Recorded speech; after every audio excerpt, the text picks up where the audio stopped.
Hello दोस्तों, स्वागत है आपका कॉम्पिटिटिव विद धैर्यम चैनल में। तो जो हमारा जो प्रीवियस ईयर क्वेश्चन का जो एनालिसिस सीरीज चल रहा है, तो उसमें आज हम लोग मॉडर्न हिस्ट्री का जो पार्ट है उसको डिस्कस करते हैं। तो आइए कुछ इंपॉर्टेंट क्वेश्चन देखते हैं मॉडर्न हिस्ट्री से रिलेटेड।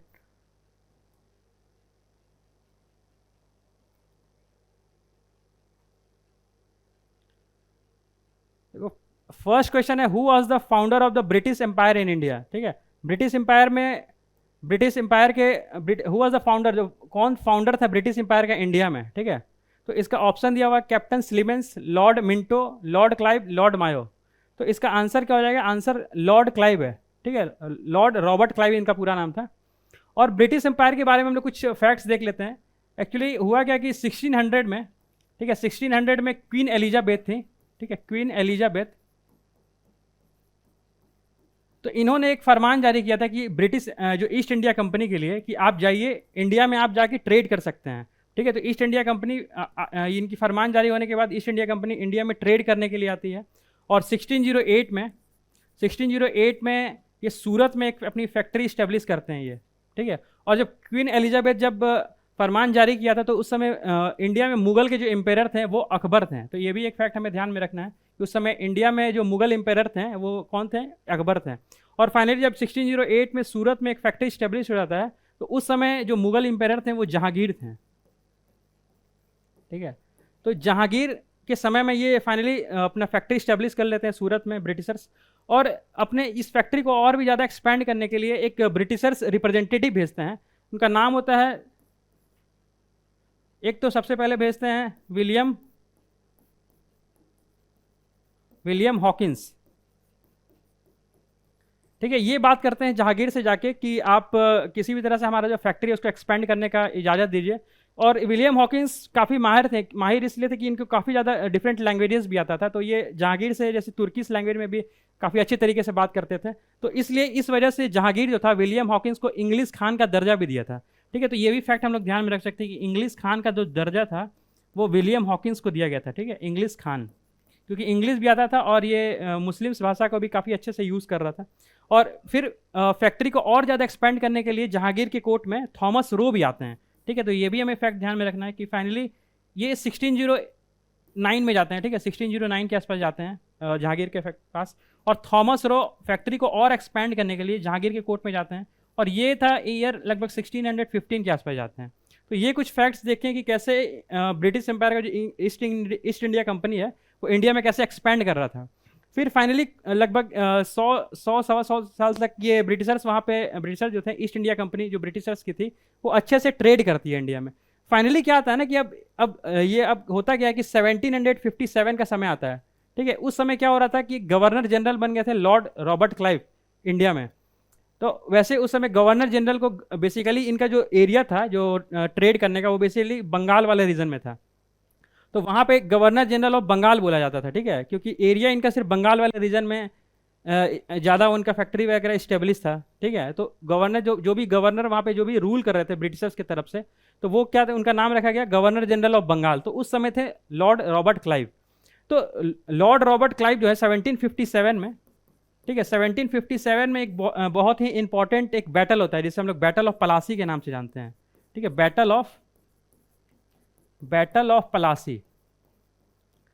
तो बेसिकली इस बैटल का काफ़ी इंपॉर्टेंस है ब्रिटिशर्स के इंडिया में काफ़ी ज़्यादा अपना जो मजबूती जो इस्टेब्लिश करने में इस बैटल का काफ़ी इंपॉर्टेंस है। इसमें हुआ क्या कि एक तरफ तो रॉबर्ट क्लाइव थे। ठीक है, ये जो गवर्नर जनरल ऑफ बंगाल थे रॉबर्ट क्लाइव, और दूसरी तरफ थे बंगाल के नवाब थे।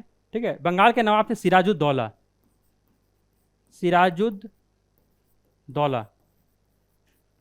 तो हुआ क्या कि जो बंगाल के नवाब थे सिराजुद्दौला, तो वो काफ़ी ज़्यादा मतलब रॉबर्ट क्लाइव के जो ट्रेड का जो तरीका था उससे खुश नहीं थे। ठीक है, तो इस पे तरह तरह के जो ड्यूटीज़ लगा रहे थे। ठीक है, ये सिराजुद्दौला जो थे बंगाल के नवाब, तो इससे रॉबर्ट क्लाइव काफ़ी ज़्यादा मतलब अच्छा, मतलब ये मतलब इसको दिक्कत हो रहा था रॉबर्ट क्लाइव को ट्रेड करने में।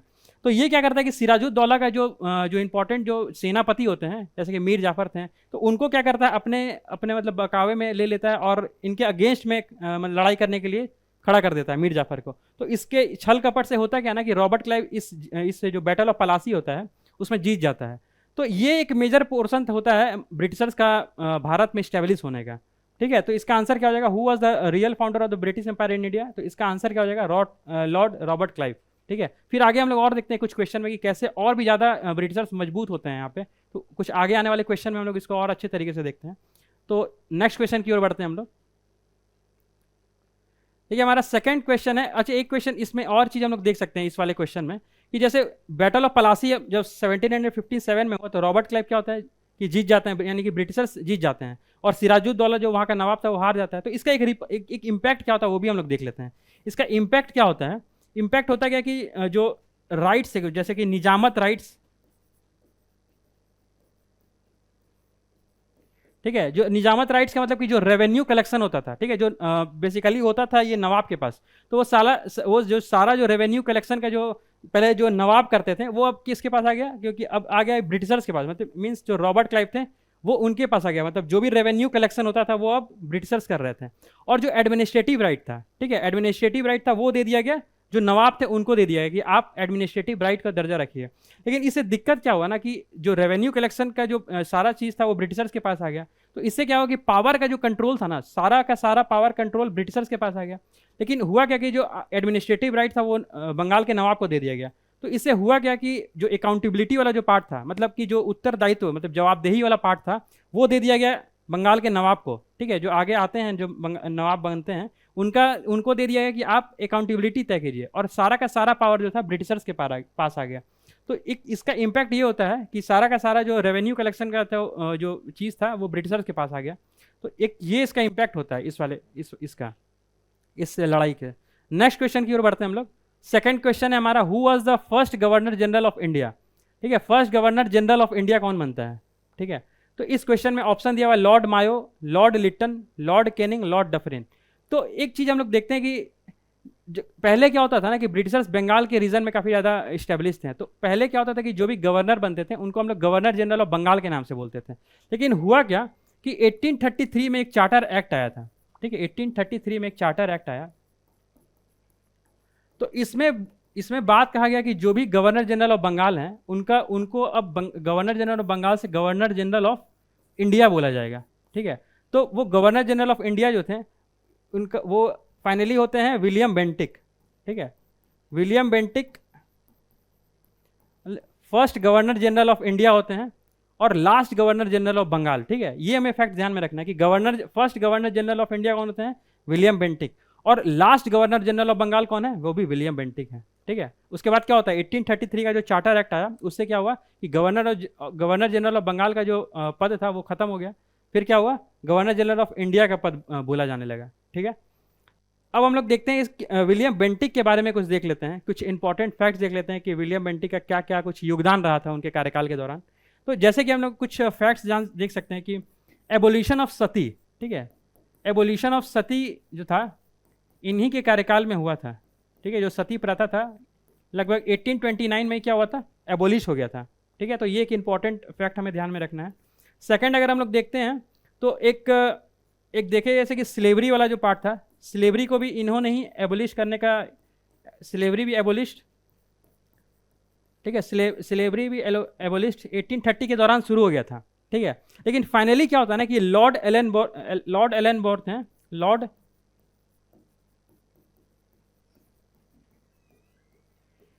1843। देखो जो ये स्लेवरी जो था ना, स्लेवरी एबोलिश करने का जो था स्टार्ट इन्हीं के कार्यकाल में हो गया था, बट फाइनली क्या होता है ना ये कंप्लीटली कंक्लूड होता है लॉर्ड एलनबर्ग के कार्यकाल में। ठीक है, 1843 में फाइनली क्या होता है ये स्लेवरी भी एबोलिश हो जाता है। ठीक है, कुछ और अगर हम लोग इनके बारे में अगर देख लें, विलियम बेंटिक के बारे में और कुछ देख लें तो 1830 के दौरान में, ठीक है, काफ़ी ज़्यादा वहाँ पे क्या हो रहा था कि काफ़ी ज़्यादा ठग्स की जो डकैट्स थे, ठीक है, जो काफ़ी ज़्यादा लूटपाट करते थे उनकी संख्या काफ़ी ज़्यादा बढ़ रही थी।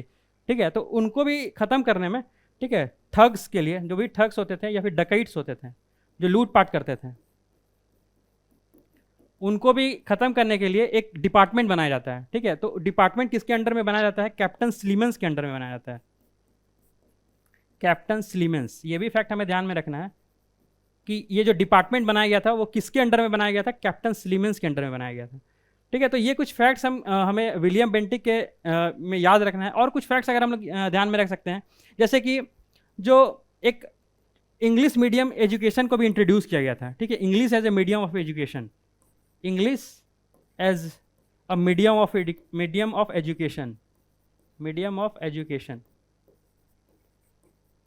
ठीक है। इसी में क्या हुआ ना कि बात कहा गया कि एक डाउनवर्ड फिल्ट्रेशन थ्योरी की भी बात की गई थी, ठीक है, डाउनवर्ड फिल्ट्रेशन थ्योरी, मतलब जो भी एजुकेशन दिया जाए, डाउनवर्ड फिल्ट्रेशन थ्योरी, जो भी एजुकेशन दिया जाए वो एक सीमित लोगों को ही दिया जाए, ठीक है। इससे होगा क्या, सीमित लोगों को ही दिया जाएगा। देखो डाउनवर्ड फिल्ट्रेशन थ्योरी में क्या होगा कि जो भी एजुकेशन दिया जाएगा English as a medium of education, तो वो काफ़ी सीमित लोग को दिया जाएगा। इससे होगा क्या कि जो भी इंग्लिश जो भी जानेंगे, जो भी लोग इंग्लिश जानेंगे वो कम लोग जानेंगे, ठीक है। तो उससे क्या होगा कि ब्रिटिशर्स को अपना जो भी एडमिनिस्ट्रेटिव पॉलिसी है उसको मतलब रन करने में काफ़ी आसानी होगा, ठीक है, क्योंकि इंग्लिश अगर जानेंगे वहाँ के लोकल लोग तो जो भी एडमिनिस्ट्रेटिव जो चीज़ है उसको काफ़ी अच्छे ढंग से कर सकते हैं। तो ये एक फैक्ट्स हम ध्यान रख सकते हैं कि English as a medium of education इसी के कार्यकाल में आया था, डाउनवर्ड फिल्ट्रेशन थ्योरी। और इसको इस्टेब्लिश करने में एक मैकॉले मिनट का भी काफ़ी इंपॉर्टेंट था, ठीक है, मैकॉले मिनट, और ये 1835 में आया था, ठीक है, अगर हम ईयर भी याद कर सकते हैं इसमें 1835, ठीक है। तो ये कुछ इंपॉर्टेंट फैक्ट्स हमें विलियम बेंटिक के बारे में ध्यान रखना है। एक बार फिर से हम लोग रिपीट कर लेते हैं कि first governor general of India कौन था, विलियम बेंटिक, ठीक है। 1833 में जो चार्टर एक्ट आया था उससे गवर्नर जनरल ऑफ बंगाल का जो दर्जा था वो खत्म करके governor general of India establish हो जाता है। फिर एबोलिशन ऑफ सती, ठीक है, एबोलिशन ऑफ सती जो था 1829 में इन्हीं के कार्यकाल में आया था। फिर स्लेवरी को भी एबोलिश करने का था, वो भी इन्हीं के कार्यकाल में स्टार्ट हुआ था, बट वो फाइनली कंक्लूड हुआ था लॉर्ड एलेनबर्ग के कार्यकाल में, ठीक है, 1843 में। और थर्ड था जो भी थग्स था, ठीक है, उस समय जो भी थग्स डकैट्स थे काफ़ी ज़्यादा बढ़ रहे थे, तो उनको ख़त्म करने के लिए कैप्टन स्लीमन्स की कमेटी बनाई गई और उसमें ये चीज़ को ख़त्म किया गया, ठीक है। ये 1837 में फाइनली ख़त्म हो जाता है, ये ठग्स वाला चीज़ था 1830 में स्टार्ट होता है। और English as a medium of education जो है वो 1835 में मैकॉले मिनट के द्वारा स्टार्ट किया जाता है इन्हीं के कार्यकाल में, और इसे डाउनवर्ड फिल्ट्रेशन थ्योरी के नाम से जाना जाता है, ठीक है। इंग्लिश का जो एजुकेशन है वो कुछ सीमित लोगों को दिया जाए। तो ये कुछ इंपॉर्टेंट फैक्ट्स हम इस क्वेश्चन से एक्सट्रैक्ट कर सकते हैं। तो हम लोग नेक्स्ट क्वेश्चन की ओर बढ़ते हैं। थर्ड क्वेश्चन है हमारा, which of the following were the social reforms introduced by the William Bentinck, ठीक है। इसमें से कौन कौन सा एक सोशल रिफॉर्म था जो विलियम बेंटिक के द्वारा स्टार्ट किया गया था। तो अभी हम लोगों ने इस क्वेश्चन में देखा, प्रीवियस ईयर क्वेश्चन में, कि abolition of Sati William Bentinck 1829, ठीक है। एबोलिशन ऑफ स्लेवरी ये भी स्टार्ट हो गया था अपना विलियम बेंटिक के कार्यकाल में। और देखो ये अपना फोर्थ ऑप्शन देखते हैं, suppression of organised band of thugs. तो ठग्स वाला भी हम लोगों ने देखा कि कैप्टन स्लीमेंस को अपॉइंट किया गया था, ठीक है, विलियम बेंटिक के द्वारा, ताकि जो ठग्स है उसको भी खत्म किया जा सके। तो इसका ऑप्शन क्या हो जाएगा, 1, 2 एंड 4 हो जाएगा, ठीक है। तो ऑप्शन बी हो जाएगा, ठीक है, 1, 2 एंड 4। अब हम लोग थर्ड ऑप्शन की ओर आते हैं। थर्ड ऑप्शन क्या बोल रहा है कि removal of disabilities due to the change of religion. मतलब उस समय क्या हो रहा था ना कि रिलीजन में काफ़ी ज़्यादा मतलब कुछ डिफरेंट रिलीजन में कुछ अलग भांतियाँ, मतलब कुछ प्रकार की कुछ कमियाँ थी। तो उसके चलते क्या कर रहे थे ना, ब्रिटिशर्स फोर्सफुली क्या कर रहे थे कि कन्वर्ट कर रहे थे, ठीक है। तो फोर्सफुली कन्वर्सन चल रहा था। तो ये जो बेसिकली चल रहा था ना, ये बेसिकली अपना जो डलहौजी था, डलहौजी के कार्यकाल में चल रहा था, ठीक है। ये जो removal of disabilities due to change of religion था, means forcefully conversion of religion जो चल रहा था, ये डलहौजी के कार्यकाल में चल रहा था, ठीक है। तो डलहौजी के बारे में भी हम लोग कुछ इंपॉर्टेंट फैक्ट्स देख लेते हैं, ठीक है, जब इनका चर्चा हो ही गया। तो बेसिकली डलहौजी का जो कार्यकाल था, ये भी गवर्नर जनरल थे, तो इनका कार्यकाल लगभग 1848 से 1856 तक चलता है, ठीक है। तो डलहौजी के बारे में अगर कुछ देख लें तो डलहौजी में कुछ इंपॉर्टेंट चीज़ क्या हुई थी, जैसे कि सबसे पहले तो जो इंफ्रास्ट्रक्चर के मामले में देखा जाए, ठीक है, इंफ्रास्ट्रक्चर के मामले में तो ये काफ़ी इंपॉर्टेंट इनका योगदान रहा है। जैसे कि रेलवे का सेटअप, ठीक है, इंडिया में रेलवे का अगर सेटअप कहा देखा जाए तो डलहौजी का काफ़ी ज़्यादा इंपॉर्टेंट योगदान रहा है, ठीक है। रेलवे, जैसे कि हम लोग देखे थे कि रेलवे जो है जैसे कि मुंबई से थाने तक इन्हीं के कार्यकाल में चला था 1853 में, ठीक है, 1853 में। और भी देखे तो जैसे कि रोड वाला पार्ट था, जैसे कि अपना जीटी रोड है, ग्रैंड ट्रंक रोड है, तो उसका भी जो शेरशाह सूरी के कार्यकाल में बना था ग्रैंड ट्रंक रोड, तो उसका जो रिपेयरिंग कराना था, क्योंकि वो काफ़ी ज़्यादा पुराना भी हो गया था और उसका मरम्मत इन्हीं के कार्यकाल में हुआ था, ठीक है। रोड मीन्स जीटी रोड है, जीटी रोड जो है अपना। और अगर हम लोग देख सकते हैं जैसे कि पोस्टल सिस्टम जो था, ठीक है, पोस्टल सिस्टम को भी काफ़ी ज़्यादा मजबूत किया गया था इनके कार्यकाल में, पोस्टल सिस्टम। और देखा जाए तो टेलीग्राफ, जो तार का जो व्यवस्था था, ठीक है, टेलीग्राफ इस कार्यकाल में काफ़ी ज़्यादा डेवलप किया था, टेलीग्राफ। ऐसे जो इलेक्ट्रिक सिग्नल के थ्रू हम लोग जो मैसेज पहुंचाते हैं ना, उसी को टेलीग्राफ बोलते हैं। तो इन्हीं के कार्यकाल में काफ़ी अच्छे तरीके से टेलीग्राफ डेवलप कर रहा था। और हम लोग देखें तो इनके कार्यकाल में एक चीज़ और हुआ था, जैसे हम लोग बोलते हैं डॉक्ट्रिन ऑफ लैप्स, ठीक है, डॉक्ट्रिन ऑफ लैप्स। देखो डॉक्ट्रिन ऑफ लैप्स का मतलब क्या होता है, जब इसमें क्या होता है ना कि जब कोई भी रूलर है, ठीक है, कोई भी इंडियन रूलर था उस समय, ब्रिटिशर्स के समय रूल कर रहा था, तो उसका कोई भी अगर उसका संतान नहीं होता था, तो बेसिकली ब्रिटिशर्स क्या करते थे कि ये डॉक्ट्रिन ऑफ लैप्स के तहत वो क्या करते थे, उस एरिया को ऑक्यूपाई कर लेते थे, ठीक है। तो इसी को हम लोग डॉक्ट्रिन ऑफ लैप्स बोलते हैं, जो कि डलहौजी के कार्यकाल में आया था। तो इससे क्या हुआ था ना कि बहुत सारे डिफरेंट जो जैसे कि एरिया थे, जैसे कि अपना झांसी वाला रीजन था, ठीक है, सतारा हो गया, तो बहुत सारे रीजन को क्या, अवध का रीजन था, तो काफ़ी इस तरह के रीजन को ऑक्यूपाई करने लगा था।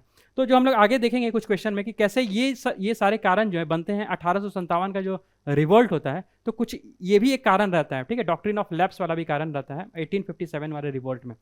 तो इनके बारे में अगर हम देख लें, डलहौजी के बारे में, तो ये इंफ्रास्ट्रक्चर में काफ़ी अच्छा योगदान था इनका। और पब्लिक वर्क्स डिपार्टमेंट, ठीक है, PWD जो डिपार्टमेंट है इस्टेब्लिश करने में इनका काफ़ी अच्छा योगदान रहा था, ठीक है, पब्लिक वर्क्स डिपार्टमेंट। और अगर हम लोग कुछ देख लें इनके बारे में, और कुछ फैक्ट्स देख लें, पोस्टल सिस्टम हो गया, telegraph, doctrine of lapse, PWD department establish. और भी हम लोग देख सकते हैं जैसे कि इनका कुछ अगर देखें तो इस समय काफ़ी ज़्यादा इनका सोशल रिफॉर्म काफ़ी ज़्यादा इस समय हो रहा था, ठीक है। सोशल रिफॉर्म जैसे कि जो भी वुमेन इन्फेंटिसाइड होता था, ठीक है, जैसे भ्रूण हत्या होता है ना, वुमेन इन्फेंटिसाइड, ठीक है, वुमेन इन्फेंटिसाइड,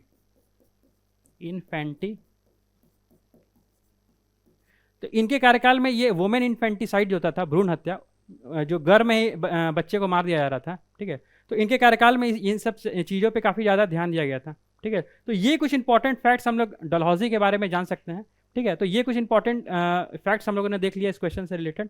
नेक्स्ट क्वेश्चन की ओर बढ़ते हैं हम लोग। नेक्स्ट क्वेश्चन है हमारा question number 4, under whose leadership was suppression of thugs achieved. तो अभी हम लोगों ने देखा था कि विलियम बेंटिक के समय में हो रहा था, और इसमें कैप्टन सिलीमेंस का काफ़ी अच्छा योगदान रहा था इसमें, तो कैप्टन सिलीमेंस हो जाएगा, ठीक है। नेक्स्ट क्वेश्चन है हमारा क्वेश्चन नंबर 5 है। इस क्वेश्चन में बोल रहा है, in my belief the Congress is tottering to its fall and one of my great ambitious so while in India is to assist it to peaceful demise, ठीक है। तो ये एक कोटेशन है, तो इसमें पूछ रहा है कि ये कोटेशन किनके द्वारा बोला गया था।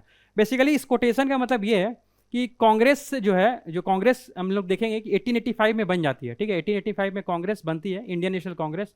और ये कोटेशन किसके द्वारा बोला गया था ये बोल रहा है। तो इस कोटेशन कौन बोला, पहले इसके बारे में समझते हैं कि ये कोटेशन का मतलब है क्या।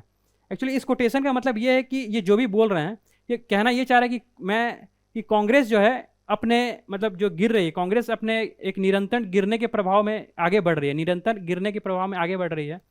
और one of my great ambition, मतलब इनका एक एम्बिशन है, एक बहुत बड़ा एक आशा है कि आने वाले समय में, ठीक है, कि कैसे ये जो संस्था है, ठीक है, ये ऑर्गेनाइजेशन है इंडियन नेशनल कांग्रेस, कि अपने ये पीसफुल, ठीक है, शांति तरीके से वो समाप्त हो जाए, ठीक है। तो ये कथन किनके द्वारा बोला गया था, बेसिकली इस कोटेशन का मतलब यही है।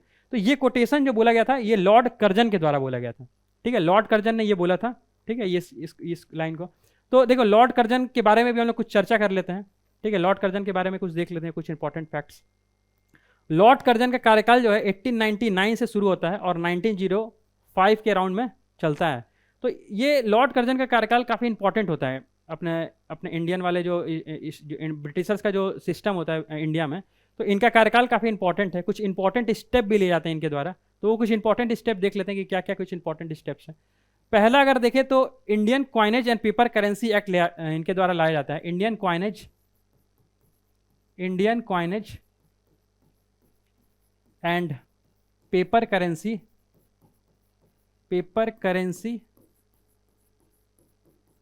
एक्ट, और ये आया था 1899 में, ठीक है। तो ये हमें ध्यान में रखना कि ये एक एक्ट आया था, ठीक है। ये पूछ सकता है कि किसके कार्यकाल में आया था, तो लॉर्ड कर्जन के कार्यकाल में आया था। फिर सेकंड अगर हम लोग देख लें तो एक इंपीरियल कैडेट कॉर्प्स आया था, ठीक है, इंपीरियल कैडेट कॉर्प्स, ये 1901 में आया था, ठीक है। बेसिकली इसका मकसद ये था कि किस तरह से इंडिया में इंडियनाइजेशन ऑफ सोल्जर्स किया जाए, मतलब जो भी ब्रिटिशर्स के जो आर्मी है उसमें इंडियन के जो इंडियन जो हैं उनकी मात्रा को बढ़ाया जाए, ठीक है, इंडियनाइजेशन ऑफ आर्मी, ठीक है,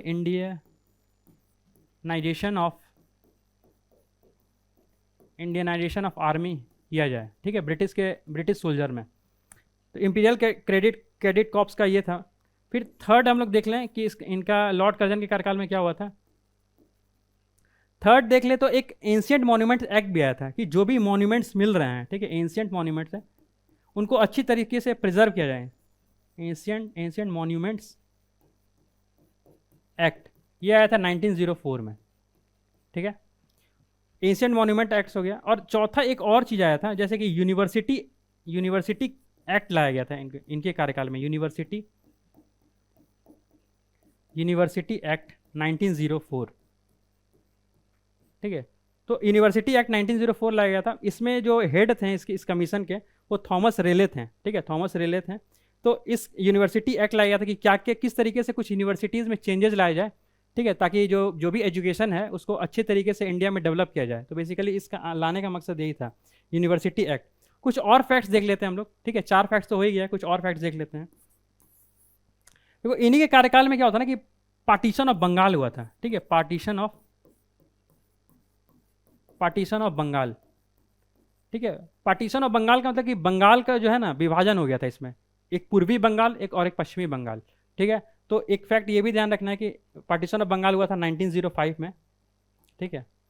और हम लोग एक फैक्ट और देख सकते हैं इस क्वेश्चन में कि एक सेकंड, देखो दिल्ली दरबार होता था जब भी कोई ब्रिटिशर्स के जो रिप्रेजेंटेटिव होते थे, ठीक है, जो भी किंग होते थे, ठीक है, मोनार्किकल सिस्टम जो था वो आता था इंडिया में, ठीक है। तो एक दिल्ली दरबार टाइप का संस्था था। तो लगभग भारत में 3 दिल्ली दरबार हुए हैं, ठीक है, 3 बार।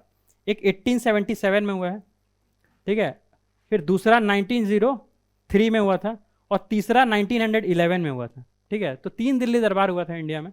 और इसमें क्या होता है ना कि 1903 में जो दिल्ली दरबार हुआ था वो लॉर्ड कर्जन के ही कार्यकाल में हुआ था, ठीक है। तो ये भी हमें ध्यान में रखना है कि 1903 में जो दिल्ली दरबार होता है, दिल्ली दरबार वो किसके कार्यकाल में होता है, लॉर्ड कर्जन के कार्यकाल में, ठीक है, लॉर्ड कर्जन, सॉरी दिल्ली दरबार होगा, दिल्ली दरबार, ठीक है, ये भी लॉर्ड कर्जन के कार्यकाल में हुआ था। तो ये कुछ इंपॉर्टेंट फैक्ट्स हम इस क्वेश्चन से एक्सट्रैक्ट कर सकते हैं, ठीक है। और अच्छा एक पॉइंट और हम लोग ऐड कर सकते हैं, एक पॉइंट और इसमें ऐड कर सकते हैं, जैसे कि जो विक्टोरिया मेमोरियल है ना अपना कलकत्ता में, विक्टोरिया मेमोरियल, तो उसका जो नींव रखा गया था, ठीक है, फाउंडेशन स्टोन जो था वो लॉर्ड कर्जन के कार्यकाल में ही रखा गया था, ठीक है। विक्टोरिया मेमोरियल भी हम लोग ऐड कर सकते हैं, विक्टोरिया मेमोरियल। देखो ये बनना शुरू हो गया था 1905 के आसपास में, 1905 1906 में, और फाइनली ये 1921 में कंप्लीट हो जाता है, ठीक है, विक्टोरिया मेमोरियल। तो ये कुछ इंपॉर्टेंट हम लोग फैक्ट्स लॉर्ड कर्जन के बारे में ध्यान में रख सकते हैं, ठीक है, ये काफ़ी इंपॉर्टेंट इनका कार्यकाल रहा था।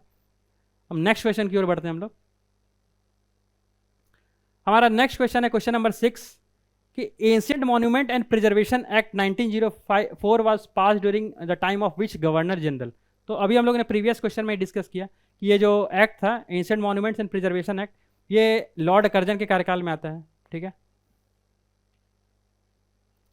नेक्स्ट क्वेश्चन है who establish the imperial cadet crops. Imperial cadet crops के बारे में हम लोग ने देखा था कि ये 1901 में आया था, ठीक है। और बेसिकली इसका काम क्या था कि जो भी आर्मी है ब्रिटिश में उसमें इंडियनाइजेशन ऑफ आर्मी किया जाए, ज़्यादा से ज़्यादा संख्या में जो भी इंडियंस के लोग हैं उनको भर्ती किया जाए, ठीक है। तो ये था, और ये किसके कार्यकाल में आया था, लॉर्ड कर्जन के कार्यकाल में, ठीक है।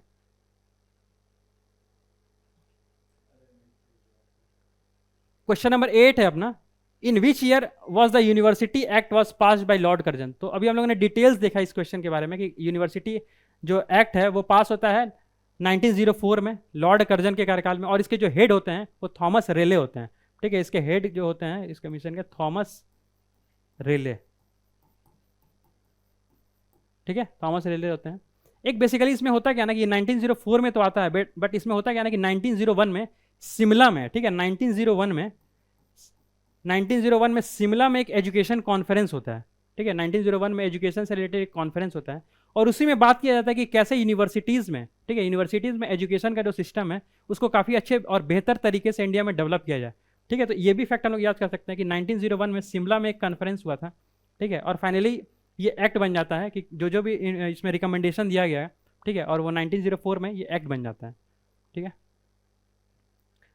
क्वेश्चन नंबर 9 है हमारा कि in 1902 Lord Curzon appoint university commission including 2 Indian members.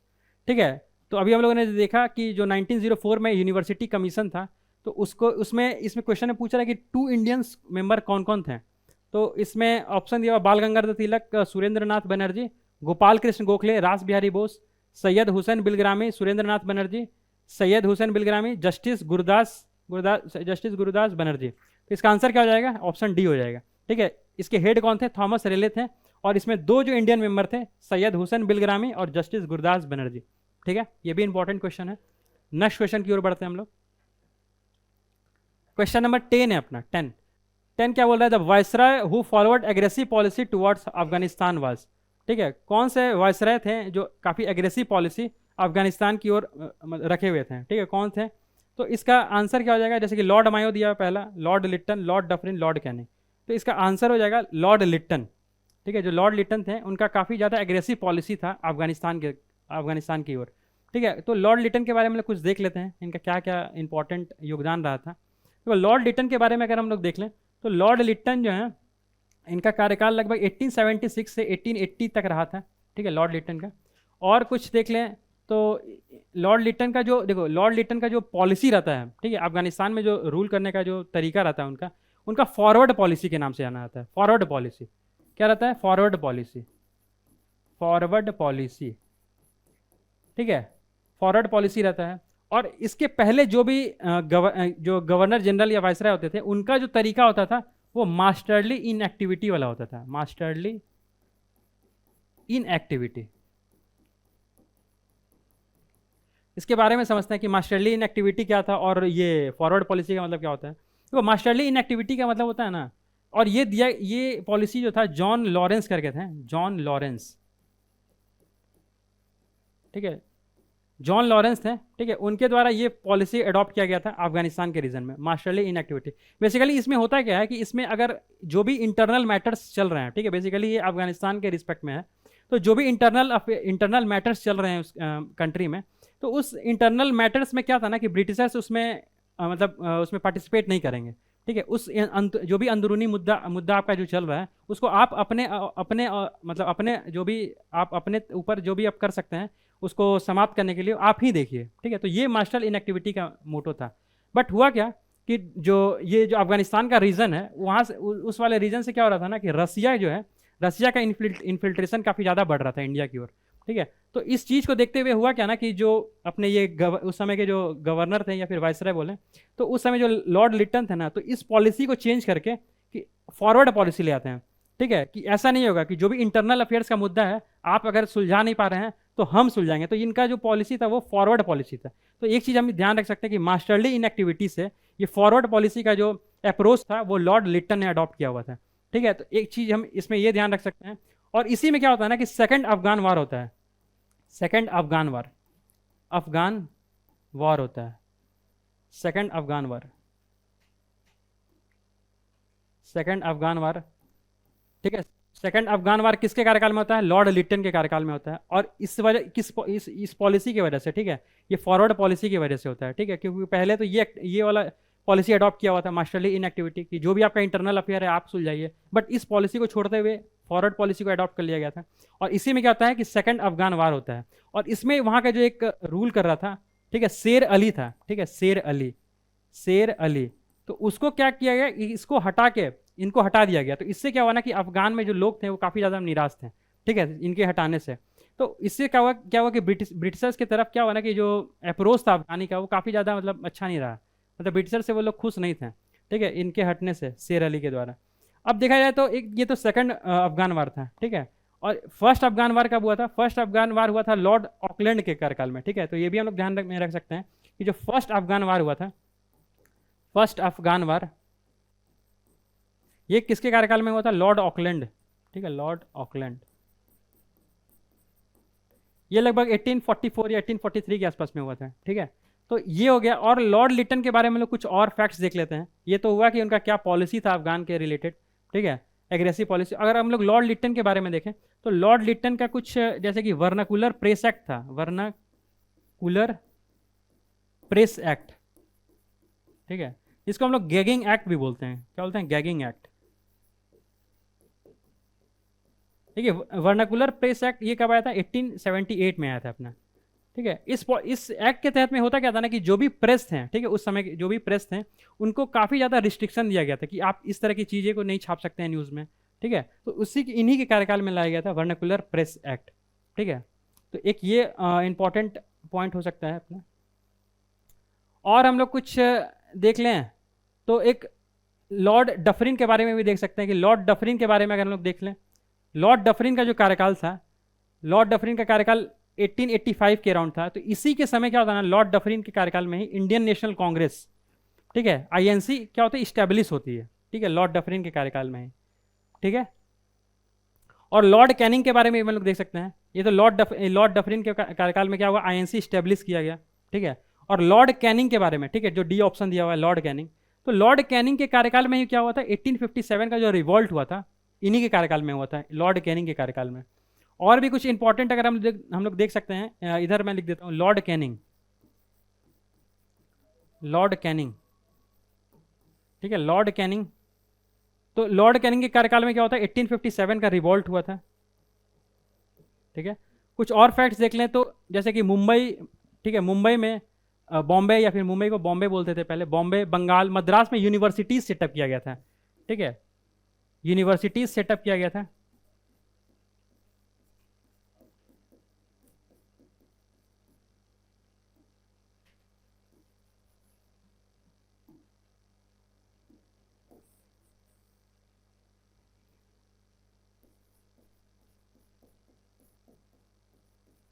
ठीक है, यूनिवर्सिटी सेटअप किया गया था कहाँ पे, बॉम्बे में, बंगाल में और मद्रास में, इन्हीं के कार्यकाल में, लॉर्ड कैनिंग के कार्यकाल में। ठीक है, तो ये कुछ इंपॉर्टेंट फैक्ट्स हम लोग लॉर्ड कैनिंग के बारे में जान सकते हैं। और इन्हीं के कार्यकाल में हुआ क्या ना कि पहले गवर्नर जनरल बोलते थे, और इनके कार्यकाल से क्या हुआ कि वायसराय बोला जाने लगा। ठीक है, इनके कार्यकाल में एक और इंपॉर्टेंट चीज़ क्या हुआ कि पहले क्या था कि ईस्ट जो ब्रिटिशर्स की कंपनी थी वो रूल करती थी, और फाइनली 1857 के रिवॉल्ट के बाद क्या हुआ कि जो भी एडमिनिस्ट्रेटिव सिस्टम था वो ब्रिटिश क्राउन अपने अंडर में ले लेता है। ठीक है, तो ये इनका भी कार्यकाल काफ़ी इंपॉर्टेंट था, लॉर्ड कैनिंग का कार्यकाल। नेक्स्ट क्वेश्चन की ओर बढ़ते हैं हम लोग। नेक्स्ट क्वेश्चन है, the worst famine in India under British rule occur during, ठीक है, किसके मतलब इस ईयर में किस ईयर में वर्स्ट फेमाइन आता है, तो 1862 टू 1861 ऑप्शन ए है, option B 1876 to 1878, 1896 to 1897, 1899 to 1900। तो ये बेसिकली जो आया था वर्स्ट फेमाइन आया था वो 1876 टू 1878 के टाइम पीरियड में आया था। और इस समय हम लोग अभी प्रीवियस क्वेश्चन में डिस्कस किया हम लोगों ने कि ये जो कार्यकाल था वो लॉर्ड लिट्टन का था। ठीक है, लॉर्ड लिट्टन, ठीक है, लॉर्ड लिट्टन के कार्यकाल में आया था। और इसी फेमिन को देखते हुए ना क्या हुआ कि लॉर्ड लिट्टन ने एक कमेटी स्टेब्लिश किया। ठीक है, जैसे हम लोग स्ट्रेची कमीशन भी बोलते हैं। ठीक है, स्ट्रेची कमीशन। ठीक है, ये इंपॉर्टेंट फैक्ट हमें ध्यान में रखना है। क्वेश्चन नंबर 12 है अपना, during the period of which viceroy did the title of Rai Bahadur and Khan Bahadur began. ठीक है, किसके कार्यकाल में राय बहादुर और खान बहादुर का टाइटल दिया जाने लगा। ऑप्शन ए है अपना Lord Ripon, B option Lord Lytton, third option है लॉर्ड मायो, और फोर्थ ऑप्शन है लॉर्ड डफरिन। तो ये भी जो दिया जाने लगा था ना, ये भी लॉर्ड लिट्टन के कार्यकाल में दिया जाने लगा था। तो इसमें होता क्या था ना कि जो भी हिंदूज थे, या फिर जो भी मुस्लिम, या फिर जो भी सिख, तो जो भी ब्रिटिशर्स के लिए काफ़ी अच्छा मतलब उनके हक में काम करता था, ब्रिटिशर्स के फ़ायदे के लिए काम करता था। तो जो भी हिंदूज होते थे उनको जो टाइटल ब्रिटिशर्स के द्वारा दिया जाता था तो उसे हम लोग राय बहादुर बोलते थे, कि काफ़ी अच्छा, जो भी हिंदूज अच्छे काम कर रहे हैं ब्रिटिशर्स के लिए तो उनको राय बहादुर का दर्जा दे दिया जाता था। और जो भी मुस्लिम अगर ब्रिटिशर्स के लिए अच्छे काम कर रहे हैं तो उनको खान बहादुर का टाइटल दे दिया जाता था। वहीं अगर कोई सिख ब्रिटिशर्स के लिए काफ़ी अच्छा काम कर रहा था तो उनको सरदार बहादुर का टाइटल दिया जाता था। सिख को दिया जाता था, सिख जो होते थे उनको सरदार बहादुर का टाइटल, ठीक है, सरदार बहादुर इसका टाइटल दिया जाता था। ठीक है, तो ये लॉर्ड लिट्टन के कार्यकाल में आया था। लॉर्ड लिट्टन का हम लोग टाइम पीरियड देखा था हम लोगों ने कि 1876 से 1880 के तक इनका टाइम पीरियड होता है। तो नेक्स्ट क्वेश्चन की ओर बढ़ते हैं हम लोग। अच्छा, एक लॉर्ड रिपन के बारे में भी हम लोग देख लेते हैं। ठीक है, लॉर्ड लिट्टन के बाद क्या होता है, लॉर्ड रिपन आते हैं। ठीक है, लॉर्ड रिपन आते हैं। इनके कार्यकाल में हम लोग देख लेना तो इनके कार्यकाल में जो वर्नाकुलर प्रेस एक्ट था उसको हटा दिया जाता है। ठीक है, जो वर्नाकुलर प्रेस एक्ट होता है रिपील कर दिया जाता है। क्या किया जाता है, repeal of vernacular press act. ठीक है, वर्नाकुलर वर्नाकुलर प्रेस एक्ट, ठीक है। तो जो प्रेस पे जो एक्ट लगा हुआ था उसे हटा दिया जाता है। और हम लोग देख सकते हैं इनके कार्यकाल में एक चीज़ और हुआ था, जैसे कि लॉर्ड रिपन में, कि वर्नाकुलर प्रेस एक्ट था उसको उसे हटा दिया गया, ठीक है। और इनका जो इंपॉर्टेंस था ना, ये काफ़ी अच्छा मतलब उस समय काम कर रहे थे, ठीक है। जो भी अच्छे अच्छे ढंग से जो भी सोसाइटी के लिए जो काम हो सकता था, लॉर्ड रिपन के द्वारा किया जा रहा था, ठीक है। और लॉर्ड डफरिन के बारे में हम लोग देख ही लिया। लॉर्ड मायो के बारे में अगर हम लोग देख लें, ठीक है, लॉर्ड मायो के बारे में, तो इनका कार्यकाल लगभग 1869 से 1872 के आसपास तक रहता है, ठीक है, 1869 से 72 के आसपास। तो इनका भी कार्यकाल काफ़ी इंपॉर्टेंट है, ठीक है। कैसे इंपॉर्टेंट है ये देख लेते हैं। इन्हीं के कार्यकाल में क्या होता है ना कि सेंसस जो होता है, सेंसस अभी हमारे कंट्री में टाइम टू टाइम होते रहता है, 10 साल के बीच में, तो इन्हीं के कार्यकाल में स्टार्ट हुआ था, ठीक है, लॉर्ड मायो के कार्यकाल में, ठीक है। ये हमें ध्यान में रखना है। सेंसस जो था काफ़ी इंपॉर्टेंट, इन्हीं के कार्यकाल में स्टार्ट हुआ था। और हम लोग देख ले तो सेंसस के बारे में कुछ इंपॉर्टेंट पॉइंट्स हम लोग देख सकते हैं कि सेंसस जो है, जो फर्स्ट कब हुआ था, स्टार्ट 1871 में हुआ था, ठीक है। तो ये हर 10-10 साल के बीच में होता है। और फाइनली जो 2011 में जो सेंसस हुआ था, ठीक है, 2011 में, वो अपना क्या था, 15वां सेंसस था, ठीक है, 15th सेंसस था। लेकिन अभी जो होने वाला है, ठीक है, होने वाला तो 2021 में ही था, बट ड्यू टू कोरोना क्या हुआ, वो पोस्टपोन कर दिया गया। और ये 2026 और 2027 में क्या होने वाला है, अपना सेंसस होने वाला है। तो ये जो सेंसस है, ये 16th सेंसस है, ठीक है, 16th सेंसस होने वाला है। और 16th सेंसस के बारे में अगर हम लोग ये देख लें, तो ये जो अपना जो सेंसस जो अभी होने वाला है वो 2 चरण में होगा, ठीक है। ये भी हम लोग ध्यान में रख सकते हैं। 2 चरण में कैसे होगा, एक अक्टूबर 2026 में शुरू होने वाला है, एक तो अक्टूबर 2026 में शुरू होगा, ठीक है। इसमें जो हिली रीजन है ना अपने इंडिया में, जैसे कि उत्तराखंड हो गया, हिमाचल हो गया, लद्दाख, तो इन सब रीजन में अक्टूबर में ही शुरू हो जाएगा। जो भी सेंसस करने का है वो अक्टूबर में ही शुरू हो जाएगा, क्योंकि उस एरिया में क्या होता है कि ठंड के मौसम में बर्फबारी काफ़ी ज़्यादा होती है। तो इनका जो सेंसस का जो प्रोसीजर है वो काफ़ी पहले शुरू कर दिया जाएगा।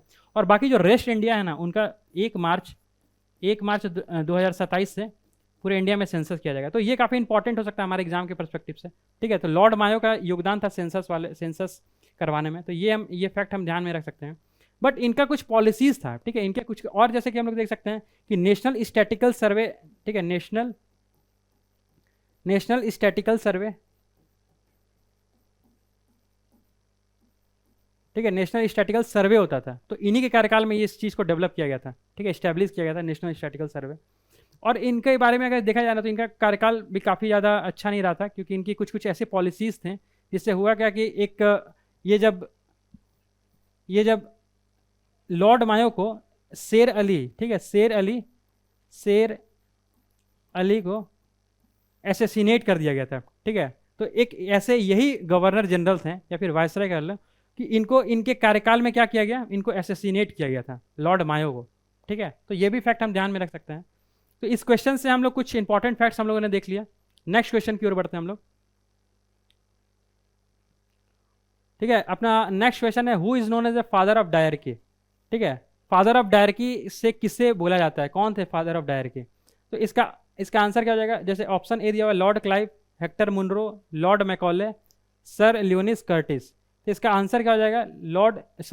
सर लियोनी कर्टिस, ठीक है। सर लियोनिस कर्टिस जो है 1915 में, ठीक है, 1915 में एक आइडिया प्रपोज करते हैं कि कैसे एक डायरकी इस्टेब्लिश किया जाए ताकि ब्रिटिशर्स को रूल करने में इंडिया में काफ़ी अच्छे तरीके से मदद मिलेगी। तो 1915 में क्या होता है, एक पॉलिसी आती है डायरकी नाम की। लेकिन स्टार्टिंग में होता क्या ना कि जो डायरकी का जो सिस्टम होता है वो बेसिकली जो ब्रिटिश के जो डिफरेंट प्रोविंस थे उसमें ही इस्टेब्लिश किया जाता है। तो ये हम कह सकते हैं कि 1919 में क्या हुआ ना, 1919 में एक एक्ट आता है और इसमें डायरकी को बेसिकली प्रोविंशियल लेवल पे इस्टेब्लिश किया जाता है, ठीक है। 1919 में प्रोविंशियल लेवल पे, ठीक है, जो ब्रिटिश के डिफरेंट स्टेट थे उनको पहले प्रोविंस बोलते थे, तो प्रोविंशियल लेवल पे इस्टेब्लिश किया गया डायरकी को। और डायरकी में 2 चीज़ आया, ठीक है, डायरकी में 2 चीज़ें थी, जैसे कि कुछ ऐसे एरियाज थे, ऐसे एरियाज थे उनको रिजर्व रखा गया, ठीक है। रिजर्व किसके पास रखा गया? ब्रिटिशर्स के पास, अपने पास, ठीक है। और कुछ एरियाज ऐसे थे जिसमें लॉ बनाया जा सकता था, वो इंडियंस को दे दिया गया, ठीक है, कि इस पर आप लॉ बनाइए। तो वो हम लोग देख लेते हैं कि कौन कौन से ऐसे एरियाज थे। जैसे कि कुछ रिजर्व थे वो देख लेते हैं हम लोग। रिजर्व लिस्ट बोलते थे उनको, लिस्ट मतलब वही जो भी एरियाज थे जिसमें लॉ बनाया जाता था। तो रिजर्व लिस्ट में क्या क्या आता था? जैसे कि जो भी पुलिसिंग सिस्टम था, ठीक है, जो भी पुलिसिंग सिस्टम है वो रिजर्व लिस्ट में रखा जाता था। और रिजर्व में होता क्या था ना कि जो भी डिसीजंस लिया जाएगा, कोई भी लॉ बनेगा, तो वो गवर्नर के पास रहेगा, ठीक है, जो कि ब्रिटिशर्स के होते थे। तो पुलिस हो गया, ठीक है, लैंड हो गया, जो भी रेवेन्यू हो गया, ठीक है, रेवेन्यू, और कोई भी जस्टिस अगर कुछ किसी को देना है, ठीक है, अगर जस्टिस देना है तो वो सारा रिजर्व लिस्ट में रखा गया था, ठीक है। तो जो भी इंपॉर्टेंट एरियाज थे जिसमें लॉ बनाना है वो सारे ब्रिटिशर्स अपने पास रखे थे। और थर्ड था, सेकंड जो था अपना ट्रांसफर्ड लिस्ट, ठीक है, सेकंड क्या था अपना ट्रांसफर्ड लिस्ट है। तो इसमें क्या था, इसमें कुछ एरियाज थे जैसे कि हेल्थ हो गया, ठीक है, जो कि लेस इंपॉर्टेंस थे ना, उनको उनको इंडियंस को दे दिया गया था कि आप इस पर लॉ बनाइए, ठीक है। तो हेल्थ हो गया, हेल्थ के बाद हम लोग देख सकते हैं कि कुछ एजुकेशन हो गया, ठीक है। हेल्थ एजुकेशन मतलब जो लेस इंपॉर्टेंस चीज़ थी ना वो इंडियंस को दे देगा कि आप इस पर लॉ बनाइए। तो यही था, ठीक है। 1919 में जो एक्ट आया उससे प्रोविंशियल लेवल पे आया, ठीक है, डायरकी, और इसमें रिजर्व लिस्ट था और ट्रांसफर्ड लिस्ट था। रिजर्व को गवर्नर लॉ बनाते थे, और ट्रांसफर्ड वाले में इंडियंस जो भी थे उनको दे दिया कि आप इस पर लॉ बनाइए, जो कि लेस इंपॉर्टेंस था। और फाइनली क्या हुआ ना कि 1935 में जो 1935 का एक्ट आता है, उसमें क्या होता है ना कि ये जो प्रोविंशियल लेवल पे होता था ना ये काम, रिजर्व और ट्रांसफर्ड वाला, उसे प्रोविंशियल लेवल से हटा के पूरे ऑल ओवर इंडिया में कर दिया गया, मतलब सेंट्रल लेवल पे। तो ये हमें फैक्ट याद करना है कि प्रोविंशियल लेवल से क्या हुआ, सेंट्रल लेवल पे ये ट्रांसफर हो गया, ठीक है, provincial to central level. Means जो डायरकी है, डायरकी जो था अपना, वो प्रोविंशियल लेवल से क्या हुआ, प्रोविंशियल लेवल से सेंट्रल लेवल पे आ गया। तो ये कुछ फैक्ट्स हम इस क्वेश्चन से एक्सट्रैक्ट कर सकते हैं, ठीक है। ये हम लोगों ने देख लिया कि डायरकी के फादर कौन थे, सर लियोनिस कर्टिस थे, ठीक है। 1915 में ये मतलब अप्रोच करते हैं ब्रिटिशर्स को कि ये पॉलिसी को अडॉप्ट किया जाए, ठीक है। और इस पॉलिसी में 1919 में प्रोविंशियल लेवल पे क्या होता है, डायरकी इंट्रोड्यूस किया जाता है, जिसमें दो सब्जेक्ट होते हैं, रिजर्व और ट्रांसफर्ड। रिजर्व में एरिया में कुछ ऐसे सब्जेक्ट्स होते हैं जिस पे जो भी लॉ बनाएगा वो ब्रिटिशर्स बनाएंगे, और उसमें जो भी लॉ बनेगा उसमें गवर्नर रूल करेंगे, जैसे कि पुलिस, लैंड हो गया, रेवेन्यू और जस्टिस वाले चीज़ों पे कौन से रिजर्व लिस्ट में आते थे।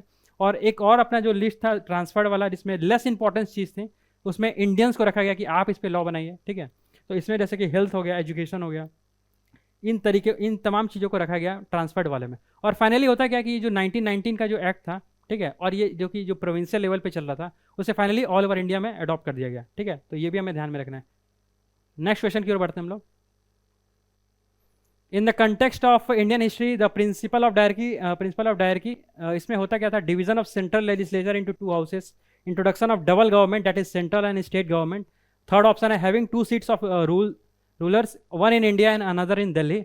And the fourth option is division of subjects into delegated to the province into two categories. तो अभी हम लोग प्रीवियस क्वेश्चन में हम लोगों ने देखा कि कैसे जो डिवीजन ऑफ सब्जेक्ट्स होते थे, ठीक है, ट्रांसफर्ड और रिजर्व वाले लिस्ट में, ठीक है, तो दो कैटेगरी में डिवाइड कर दिया जाता था। तो इसका आंसर क्या हो जाएगा, इसका आंसर डी हो जाएगा, ठीक है। नेक्स्ट क्वेश्चन की ओर बढ़ते हैं हम लोग। और 15th क्वेश्चन है हमारा, who was the governor general of India in 1857। तो अभी हम लोगों ने काफ़ी डिटेल देखा था कि लॉर्ड कैनिंग होते हैं, ठीक है, Lord Canning governor general of India होते हैं 1857 में, ठीक है। उसी समय क्या होता है कि गवर्नर जनरल का नाम वाइसरॉय बना दिया था, ठीक है। पहले गवर्नर जनरल बोलते थे, governor general of India, finally इस नाम को चेंज करके वाइसरॉय बोला जाने लगा, ठीक है। वाइसरॉय का मतलब क्या होता है, बेसिकली वो मोनार्कियल रिप्रेजेंटेटिव होते थे इंडिया में, ठीक है। जो भी ब्रिटिशर्स होते थे उनके मोनार्कियल रिप्रेजेंटेटिव को हम लोग वाइसरॉय बोलते थे या गवर्नर जनरल बोलते थे, ठीक है। तो 1857 में लॉर्ड कैनिंग थे। उसी समय क्या हुआ था, 1857 का अपना रिवोल्ट हुआ था, हम लोगों ने अभी देख लिया था, ठीक है। 1857 का रिवोल्ट होता है, ठीक है। और आगे बढ़ते हैं हम लोग नेक्स्ट क्वेश्चन की ओर। हु वाज 16th क्वेश्चन है अपना, who was the governor general of India when the universities at Calcutta, Bombay and Madras were founded. तो इस क्वेश्चन को भी, इस वाले को भी हम लोग प्रीवियस जो लॉर्ड कैनिंग के बारे में लोग डिस्कस कर रहे थे उसमें हम लोग देखे थे कि कैसे इस लॉर्ड कैनिंग के कार्यकाल में, ठीक है, लॉर्ड कैनिंग के कार्यकाल में यूनिवर्सिटीज सेटअप किया जाता है कलकत्ता, बॉम्बे और मद्रास वाले रीजन में, ठीक है। इस क्वेश्चन को हम लोगों ने देख लिया है। 17th क्वेश्चन है हमारा कि under whose command English forces fought the battle of Buxar, ठीक है। तो ये देखो बैटल ऑफ बक्सर भी काफ़ी इंपॉर्टेंट योगदान रखता है, जो ब्रिटिशर्स का जो यहाँ पे जो जड़ मजबूत हुआ। तो पहला तो अपना बैटल ऑफ पलासी था, हम लोगों ने डिस्कस कर लिया कि बैटल ऑफ पलासी में क्या हुआ था। बैटल ऑफ पलासी में जो रीजन था अपना बंगाल वाला, उसे जो भी रेवेन्यू था, अब जो पहले नवाब कलेक्ट करता था वो कौन करते थे, अब ब्रिटिशर्स कलेक्ट करते थे। तो एक जो पावर था, ठीक है, फाइनेंस का पावर, रेवेन्यू का पावर, वो ब्रिटिशर्स के पास आ गया था 1757 में। अब देखो बैटल ऑफ बक्सर होता है अपना 1764 में, ठीक है, ये अक्टूबर 22 अक्टूबर 1764 में क्या होता है, बैटल ऑफ बक्सर होता है अपना, ठीक है। तो इसमें हुआ क्या ना बैटल ऑफ बक्सर में, कि इसमें बैटल ऑफ बक्सर में जो एक साइड जो ब्रिटिशर्स के साइड में थे वो थे लॉर्ड क्लाइव, ये सॉरी ये मुनरो थे, ठीक है, हेक्टर मुनरो, सॉरी मुनरो थे, ठीक है, मुनरो लड़ रहे थे ब्रिटिशर्स की तरफ, ठीक है, ब्रिटिशर्स की तरफ से मुनरो थे। और दूसरी साइड, ठीक है, दूसरी साइड कौन थी, दूसरी साइड बंगाल के नवाब थे मीर कासिम, ठीक है, बंगाल ऑफ नवाब थे मीर कासिम, मीर कासिम ये बंगाल के नवाब थे। और दूसरा अगर हम लोग देख लें तो एक अवध के नवाब थे, ठीक है, सुजाऊ दौलत हैं, सुजाऊ सुजाऊ दौलत हैं अवध के नवाब,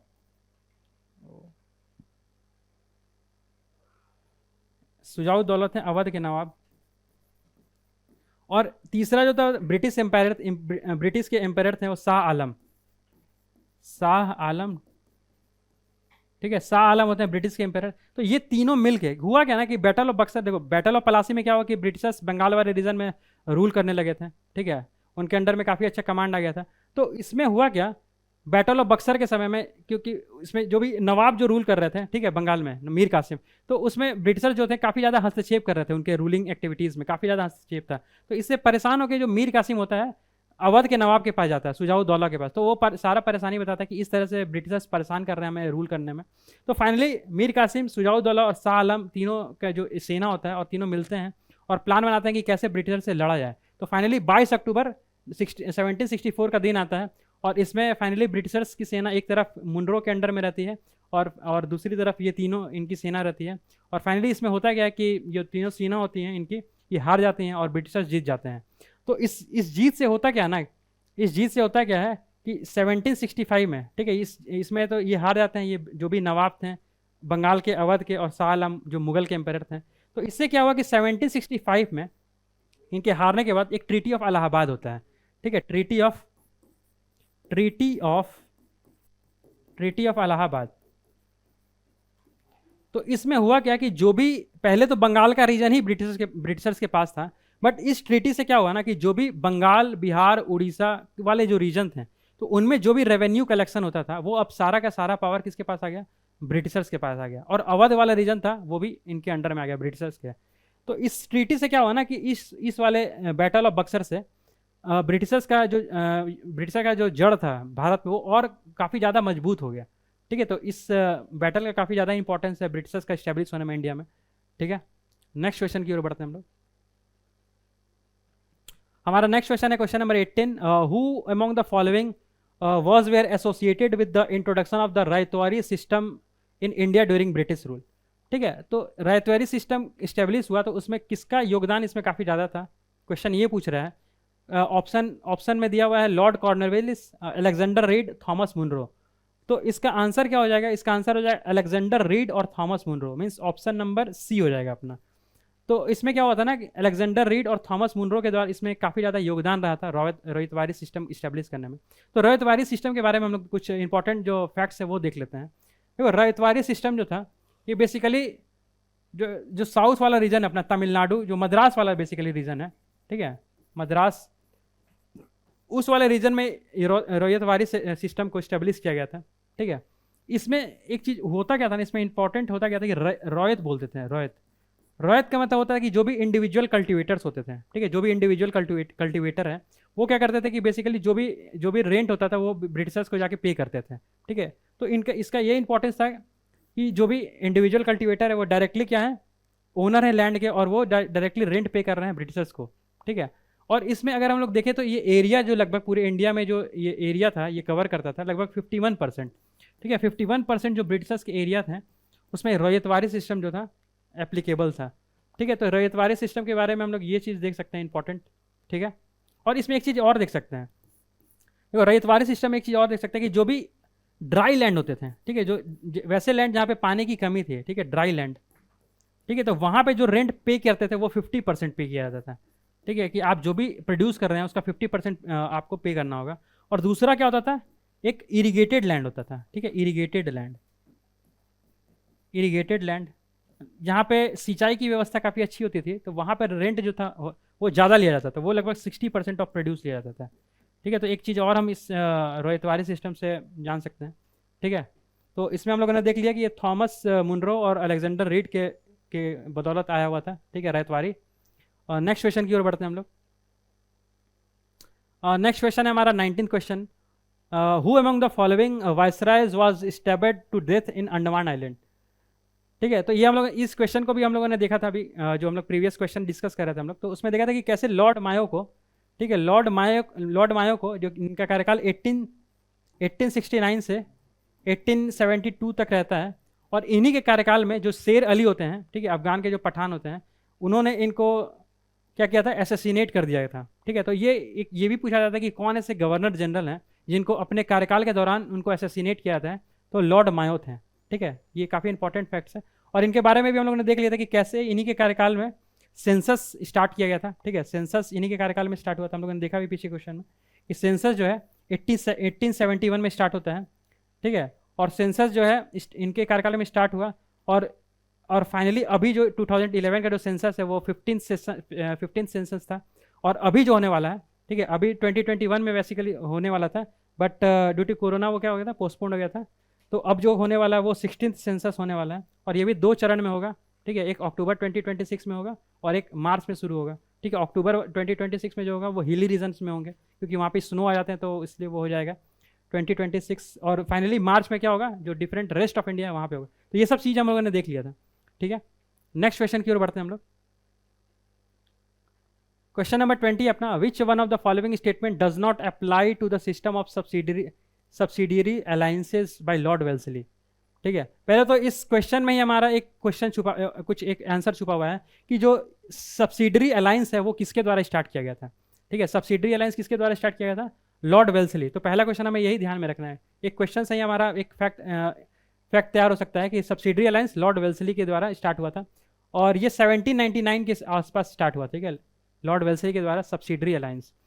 ठीक है, इसमें क्वेश्चन में पूछ रहा है कि क्या स्टेटमेंट है जो does not apply to the system. पहला है to maintain large standing army at other expense. B option है to keep India safe from Napoleonic danger. C है to secure a fixed income for the company.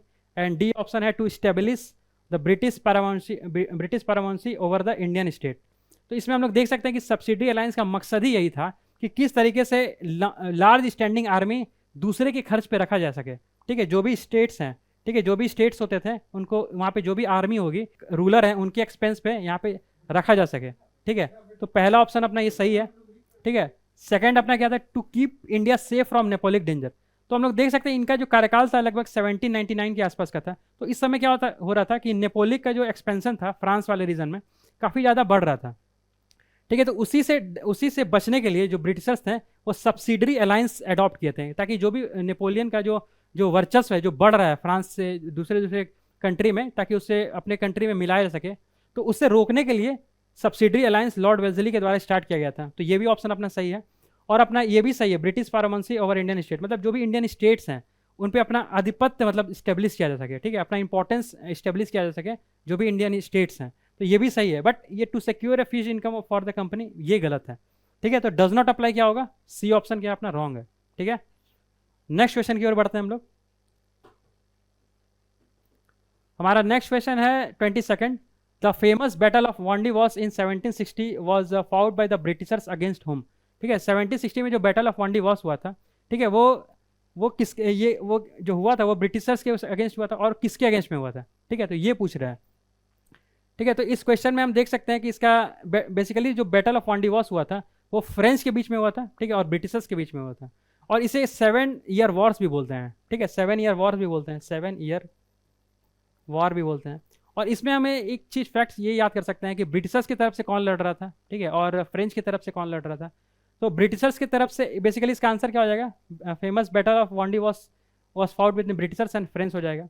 और इसमें आयरी कूट थे। ठीक है, आयरी कूट थे ब्रिटिशर्स की तरफ से। ठीक है, एक ये भी हमें ध्यान में रख सकते हैं कि ब्रिटिशर्स की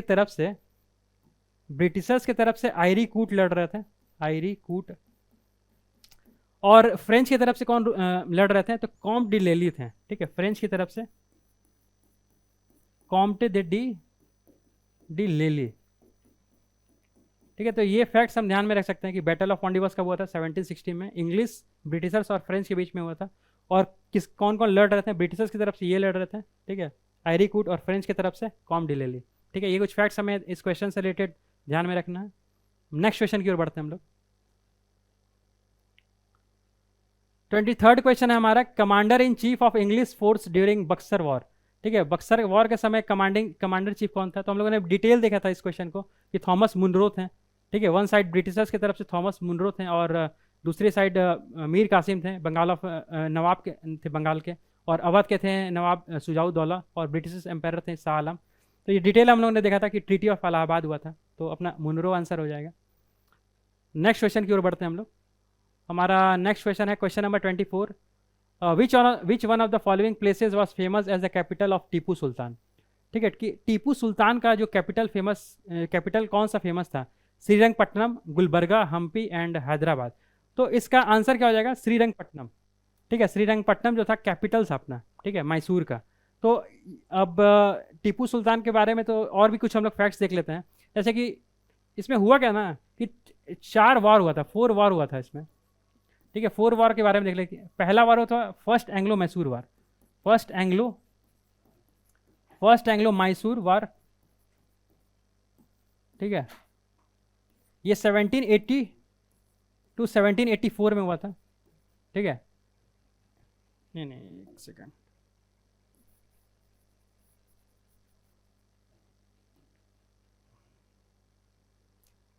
सेवनटीन 67 तो 1770 के आसपास चला था पहला। फिर दूसरा हुआ था, दूसरा एंग्लो मैसूर वार, इसमें 80 टू 84 चला था। ठीक है, 1780 टू 84 हुआ था।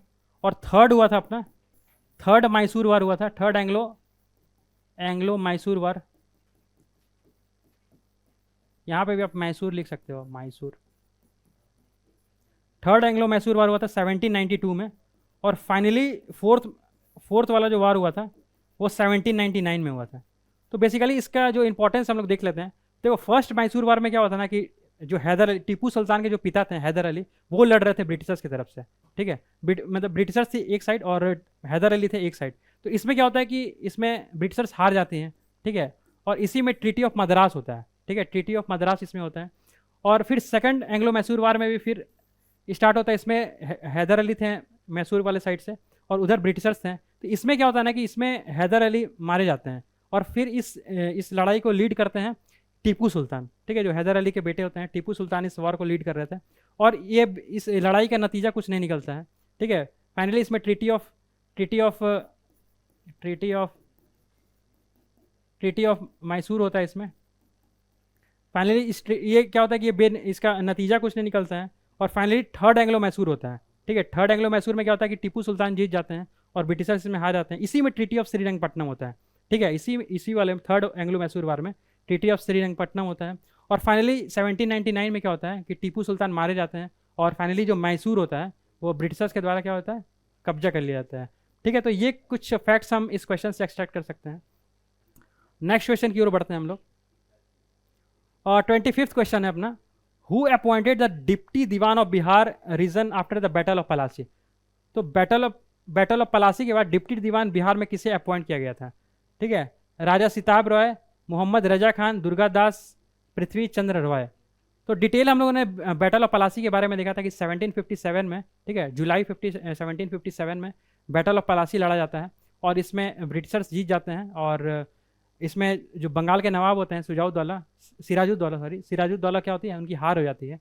और इसमें जो भी रेवेन्यू कलेक्शन का राइट्स होता है वो ब्रिटिशर्स के पास आ जाता है। और इसमें जो बिहार में जो डिप्टी दीवान का जो अपॉइंटमेंट होता है वो राजा सिताब राय को किया जाता है। ठीक है, ये फैक्ट हम ध्यान में रख सकते हैं। नेक्स्ट क्वेश्चन की ओर बढ़ते हैं हम लोग। हमारा नेक्स्ट क्वेश्चन है, who use Hooghly as a base of piracy in the bay of Bengal. ठीक है, हुगली का कौन base as a piracy use करता था बे ऑफ बंगाल वाले रीजन में? ठीक है, तो इसका ऑप्शन दिया हुआ है Dutch, French, Portuguese and Britishers. तो इसका आंसर क्या हो जाएगा? इसका आंसर पोर्तुगीज हो जाएगा। ठीक है, पोर्तुगीज यूज़ करते थे हुगली वाला जो रीजन था, उसे बेस ऑफ पायरेसी यूज़ करते थे। ठीक है, बेसिकली पायरेसी में होता क्या था कि जो भी ट्रेड करते थे ना, वो तो बेसिकली जो समुद्र वाले रास्ते से ट्रेड करते थे, तो वहाँ पे लूट पाट जो करते थे ना, उसे ही हम लोग पायरेसी बोल रहे हैं। ठीक है, तो वो जो लूट पाट करते थे वो पोर्तुगीज करते थे। ठीक है, और जो भी ट्रेड करते थे, जो भी सामान गुड्स जो भी ट्रेवल करते थे, वो लूट पाट करते थे। तो ये पोर्तुगीज इसका आंसर हो जाएगा। और पोर्तुगीज से रिलेटेड एक चीज़ और हम लोग ध्यान में रख सकते हैं कि ब्लू वाटर पॉलिसी के बारे में काफ़ी इंपॉर्टेंट चीज़ है। ठीक है, पोर्तुगीज से related blue water policy. Blue water policy ये किसके द्वारा लाया गया था? ये फ्रांसिस्को डी अल्मीडा के द्वारा लाया गया था। Francisco day Almeida. ठीक है, इसका ब्लू वाटर पॉलिसी का मतलब क्या होता है ना कि जो भी रीजन है, समुद्र के किनारे जो भी रीजन है, वहां पे होल्ड बनाया जा सके। ठीक है, पोर्तुगीज क्या कर रहे थे? अपना होल्ड बना रहे थे। ठीक है, उसे ही हम लोग क्या बोलते हैं? Blue water policy. ठीक है, कि जो भी इंडियन ओशियन का जो रीजन है, उस पर ज़्यादा से ज़्यादा कमांड इन पोर्तुगीज का है। ठीक है, ट्रेड में, तो इसे ही हम लोग ब्लू वाटर पॉलिसी बोलते हैं। ठीक है, और पोर्तुगीज 1498 में आ गए थे। ठीक है, एक चीज़ हम और ध्यान में रख सकते हैं कि सबसे पहले अगर कोई कॉलोनियल पावर जो आया था इंडिया में, वो पोर्तुगीज थे। और इंडिया से लास्ट में जाने वाले जो भी कॉलोनियल जो पावर थे, वो पोर्तुगीज थे। तो ये एक फैक्ट ध्यान में रख सकते हैं। ठीक है,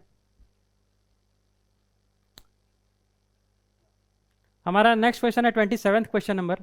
ठीक है, इसमें बोल रहा है कि the system under which the peasants himself owns the lands and is responsible for the payments of revenue to the government. ठीक है, इसका मतलब कि क्या ऐसा सिस्टम था जिसमें पीजेंट्स जो होते थे, उनके पास ही सारा राइट्स होता था।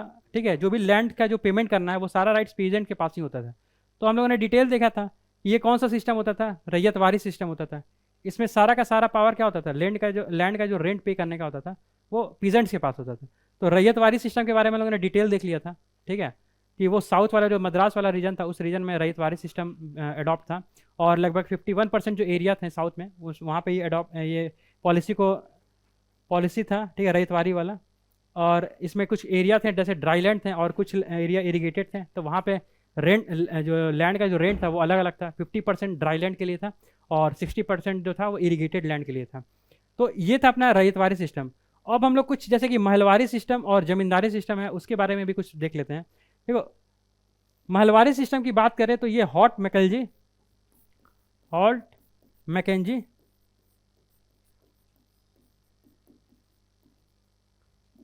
और मैटनिस बर्ड के द्वारा लाया गया था। ठीक है, फ्रांसिस मैटनिस बर्ड के द्वारा ये लगभग 1822 में लाया गया था। ठीक है, 1822 में। और अपना रैयतवारी जो सिस्टम था वो लेट 18th सेंचुरी। ठीक है, जो 18th सेंचुरी का जो लास्ट वाला पोर्शन था, उस समय ये रैयतवारी सिस्टम स्टार्ट किया गया था। और जो अपना महलवारी सिस्टम था वो 1822 के अराउंड में स्टार्ट किया गया था। महलवारी सिस्टम बेसिकली जो रीजन था अपना, ये बेसिकली जो अपना Afghanistan means north west provincial वाला रीजन है, अफगानिस्तान। ठीक है, वेस्टर्न यूपी। ठीक है, पंजाब। तो इस वाले रीजन में क्या था ना, महलवारी सिस्टम को अडॉप्ट किया गया था। बेसिकली इसमें होता क्या था कि जो ग्रुप ऑफ विलेजेस होते थे, उनको डिवाइड किया जाता था और उसका नाम दिया जाता था महल्स। ठीक है, जो ग्रुप ऑफ विलेजेस होते थे, ठीक है, ग्रुप ऑफ विलेजेस होता था, जिससे हम लोग क्या बोलते थे? महल। ठीक है, महल्स बोलते थे। और इसी महल्स में क्या होता था? विलेजेस होते थे, ग्रुप ऑफ विलेज। और इस महल इकट्ठे क्या करते थे? ब्रिटिशर्स को जो भी लैंड का रेंट है वो पे करते थे। तो इसमें अगर हम लोग देख सकते हैं कि जो एरिया था बेसिकली वो 19% एरिया जो था ये कवर करता था। ठीक है, ये महलवारी वाला जो सिस्टम था वो 19% लगभग एरिया अडॉप्ट कर रहा था। ठीक है, अब हम लोग जमींदारी सिस्टम के बारे में देख लेते हैं। जमींदारी सिस्टम जो है बेसिकली ये लॉर्ड कॉर्नवालिस के समय आया था, लॉर्ड कॉर्नवालिस। और ईयर अगर हम लोग देख लें तो ये 1793 का टाइम पीरियड रहता है। ठीक है, बेसिकली जमींदारी सिस्टम जो एरिया था अपना, वो बंगाल, बिहार और उड़ीसा वाला जो रीजन था, वहाँ पे ये अडॉप्ट किया गया था। ठीक है, यहाँ बंगाल, बिहार, उड़ीसा और कुछ रीजन जैसे कि बनारस वाला जो रीजन है, ईस्टर्न यूपी वाला, वहाँ पे जमींदारी सिस्टम को अडॉप्ट किया गया था। बेसिकली जमींदारी सिस्टम में होता क्या था ना कि जो भी लैंड्स है वो बेसिकली जमींदार के अंडर में होता था। ठीक है, सारा का सारा जो लैंड्स है जमींदार के अंडर में होता था। और जो भी प्रोड्यूस होता था, पीजेंट जो भी प्रोड्यूस करते थे, वो जमींदार को देना पड़ता था। ठीक है, तो एक ये क्या है ना कि इस अगर हम लोग परमानेंट ये जो जमींदारी सिस्टम है, इसे परमानेंट सेटलमेंट सिस्टम भी बोलते हैं। ठीक है, जमींदारी को हम लोग क्या बोलते हैं? Permanent settlement system, permanent settlement, permanent settlement system. तो इसमें होता क्या था ना कि परमानेंट सेटलमेंट सिस्टम में कि जो भी लैंड्स का जो प्रोड्यूस हो रहा है वो जो भी पीजेंट्स हैं वो किसको देंगे? वो डायरेक्ट जमींदार को देंगे। ठीक है, और इसमें एक चीज़ क्या था कि इसमें सनसेट लॉ था। ठीक है, इसमें क्या था कि सनसेट लॉ बोलते थे इसमें, सनसेट लॉ मीन्स एक टाइम फिक्स किया जाता था कि जो भी पीजेंट्स हैं उनको इस टाइम पीरियड तक आपको जो भी लैंड का रेंट है वो पे कर देना है। अगर आप नहीं पे करते हैं तो जो सारा का सारा लैंड है वो जमींदार अपने कब्जे में ले लेंगे। ठीक है, तो इसलिए हम इसे सनसेट लॉ भी कहते हैं। और इसमें एक चीज़ और हम लोग देख सकते हैं कि जो भी लैंड्स का जो भी प्रोड्यूस होता था तो लगभग 1/10 भाग, ठीक है, 1/10 जो होता था, जो भी प्रोड्यूस होता था 1/10 पार्ट वो जमींदार रखते थे। ठीक है, जमींदार अपने पास 1/10 पार्ट ऑफ प्रोड्यूस जो भी होता था वो जमींदार रखते थे। और अपना जो 10/11 वाला भाग होता था, ठीक है, जो भी होता था वो ब्रिटिशर्स अपने पास ले लेते थे। ठीक है, तो ये कुछ फैक्ट्स हम जमींदारी सिस्टम, महलवारी सिस्टम और रैयतवारी सिस्टम के बारे में देख सकते हैं, और ये काफ़ी इंपॉर्टेंट है, इससे क्वेश्चन एक आ ही जाता है हर साल। नेक्स्ट क्वेश्चन की ओर बढ़ते हैं हम लोग। 28 क्वेश्चन नंबर है, who was the ruler of India when English east India company was formed. ठीक है, कि इंग्लिश ईस्ट इंडिया कंपनी जब फॉर्म होता है तो उस समय इंडिया में रूलर कौन होते हैं। ठीक है, इंडिया में कौन रूलर होते हैं? तो इस क्वेश्चन को हम लोगों ने काफ़ी डिटेल्स तरीके से देखा था कि जब 1600 में क्वीन एलिजाबेथ ने जब फरमान जारी किया था तो उस समय इंडिया में जो मुगल एम्पायर थे वो अकबर थे। ठीक है, उस समय कौन थे? मुगल एम्पायर अकबर थे। तो इन्हीं के कार्यकाल में क्या होता है कि एक फरमान जारी किया जाता है और ईस्ट इंडिया कंपनी क्या है, इंडिया में आती है ट्रेड करने के लिए। ठीक है, नेक्स्ट क्वेश्चन की ओर बढ़ते हैं हम लोग। हमारा 29 नेक्स्ट क्वेश्चन है 29 question, which of the following person has participate actively in the revolt of 1857। Option है नाना साहेब कानपुर से, बेगम हजरत महल लखनऊ से, मौलवी अमानुल्लाह फैजाबाद से, बेगम हजरत महल दिल्ली से। तो इसमें क्या होगा, इसका more than one of above means सारे के सारे क्या थे 1857 रिवोल्ट में पार्टिसिपेट किए थे।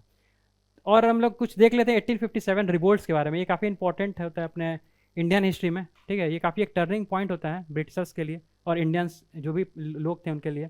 तो 1857 का रिवोल्ट देख लें तो हम लोगों ने डिस्कस किया था कि कैसे जो लॉर्ड डलहौजी के टाइम पीरियड में जो डॉक्ट्रिन ऑफ लैप्स आया था, तो एक मुख्य कारण होता है ये 1857 का रिवोल्ट होने में डॉक्ट्रिन ऑफ लैप्स। तो इसमें हम लोगों ने देखा था कि जो भी रूलर्स होते थे जिनके पास संतान नहीं होती थी तो उस एरिया को ब्रिटिशर्स के द्वारा क्या लिया था, अपने अंडर में ले लिया था। तो यही डॉक्ट्रिन ऑफ लैप्स था। तो इस वाले पॉलिसी से जो भी रूलर्स थे, लोग थे, काफ़ी ज़्यादा परेशान थे। तो एक रीज़न ये हो सकता है अपना 1857 का रिवोल्ट का। ठीक है, दूसरा हम लोग देख सकते हैं, दूसरा रीज़न ये होता है कि एक एक्ट आता है, ठीक है, general service and enlistment act. ठीक है,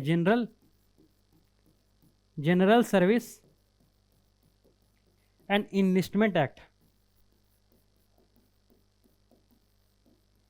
ठीक है, इसमें होता क्या था ना कि जो भी सोल्जर्स हैं, इंडियन सोल्जर जो भी होते थे, उनको कहीं पे भी मतलब दूसरे जगह पे मतलब उनको मतलब जो भी सोल्जर्स होते थे उनको दूसरे जगह पे भेज दिया जाता था। ठीक है, दूसरे जगह पे भेज दिया जाता था। तो इससे भी काफ़ी ज़्यादा सोल्जर्स परेशान थे। ठीक है, और जो भत्ता दिया जाता था, जो पैसा दिया जाता था वो काफ़ी कम दिया जाता था। ठीक है, तो इस पॉलिसी से भी काफ़ी ज़्यादा परेशान थे जो भी इंडियन सोल्जर्स थे। ठीक है, और तीसरा एक ये था कि तीसरा अपना मेन रीज़न था, सबसे मेन रीज़न था जो इनफील्ड राइफल का यूज़ किया जा रहा था।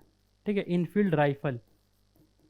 ठीक है, इनफील्ड राइफल में क्या हो रहा था कि जो जानवर थे जैसे कि सुअर और जो गाय की चर्बी थी उनका यूज़ किया जाता था इनफील्ड राइफल में। तो इससे क्या होता है कि धार्मिक जो भी जो हिंदू थे और मुसलमान थे उनका काफ़ी ज़्यादा आहत हो रहा था धर्म। तो इससे रिलेटेड इससे यही सब कारण हुआ था जो 1857 का रिवॉल्ट होने का ये सब मेजर कारण होता है। ठीक है, बेसिकली हुआ क्या, स्टार्टिंग बैरकपुर से होता है अपना। ठीक है, बंगाल में जो बैरकपुर है वहाँ से मंगल पांडे ने इसे लीड किया था और फाइनली ये बिहार, मेरठ होते हुए बिहार में आता है। और बिहार में क्या है, अपने जो कुंवर सिंह होते हैं, ठीक है, जो जगदीशपुर में जो आरा वाला रीजन है, जगदीशपुर में कुंवर सिंह, उनका काफ़ी ज़्यादा अहम योगदान रहता है इसमें। और फिर कानपुर में नाना साहेब इसे लीड कर रहे थे, और मौलवी अमानुल्लाह फैजाबाद से, खान बहादुर खान बरेली से, बेगम हजरत महल लखनऊ में लीड कर रही थी, बहादुर शाह जफर दिल्ली में, रानी लक्ष्मीबाई झांसी में लीड कर रही थी, लियाकत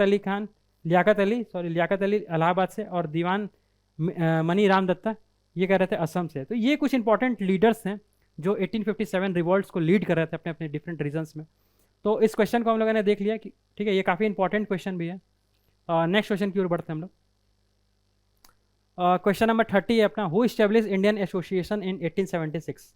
ठीक है, इंडियन एसोसिएशन 1876 में कौन इस्टेब्लिश करता है? ठीक है, तो इसका आंसर हो जाएगा सुरेंद्र नाथ बनर्जी। ठीक है, सुरेंद्र नाथ बनर्जी और आनंद मोहन घोष। ठीक है, आनंद मोहन एंड आनंद मोहन बोस। ठीक है, ये मिल के इंडियन एसोसिएशन फॉर्म करते हैं 1876 में। बेसिकली इस तरह का ऑर्गेनाइजेशन का फॉर्मेशन का कारण यही हो रहा था कि जो भी ब्रिटिशर्स की जो भी पॉलिसी आ रही थी तो उनसे काफ़ी ज़्यादा नाराज़ थे ये लोग। तो डिफरेंट लोग अपने तरह से ऑर्गेनाइजेशन इस्टेब्लिश कर रहे थे, जैसे कि इंडियन एसोसिएशन था। बेसिकली हुआ क्या ना कि ये 1876 में बना था। ठीक है, और 1877 में जो सिविल सर्विसेज का एग्ज़ाम होता था, ठीक है, उसमें क्या किया गया कि एज का जो था ना रिडक्शन कर दिया गया 1877 में। तो इसी के अगेंस्ट में ये जो एसोसिएशन है वो आवाज़ उठा रही थी। तो एक फैक्ट हम याद कर सकते हैं कि जो एज लिमिट था, ठीक है, सिविल सर्विसेज के एग्ज़ाम में उसे रिड्यूस किया गया था। तो उसके अगेंस्ट में ये एसोसिएशन आवाज़ उठा रही थी। और फाइनली क्या होता है ना कि इंडियन एसोसिएशन और भी डिफरेंट ऑर्गेनाइजेशन थे, वो फाइनली मर्ज हो जाती है और इंडियन नेशनल कांग्रेस का फॉर्मेशन होता है। ठीक है, नेक्स्ट क्वेश्चन की ओर बढ़ते हैं हम लोग। नेक्स्ट क्वेश्चन है अपना 31, the precursor of Indian National Congress was. ठीक है, तो जो मतलब मीन्स कौन कौन से ऑर्गेनाइजेशन हैं जो मिल के इंडियन नेशनल कांग्रेस बनाते हैं। तो अभी हम लोगों ने देखा कि इंडियन नेशन है। ठीक है, ये मिलती है। ठीक है, तो आज के लिए हम लोग इतना ही रखते हैं। ठीक है, फिर हम लोग नेक्स्ट सेशन में कुछ और इम्पोर्टेंट PYQs को डिस्कस करेंगे। और अगर आपको ये सेशन अच्छा लग रहा हो तो आप सेशन को लाइक सब्सक्राइब करें और अच्छे से देखते रहें। ठीक है, थैंक यू।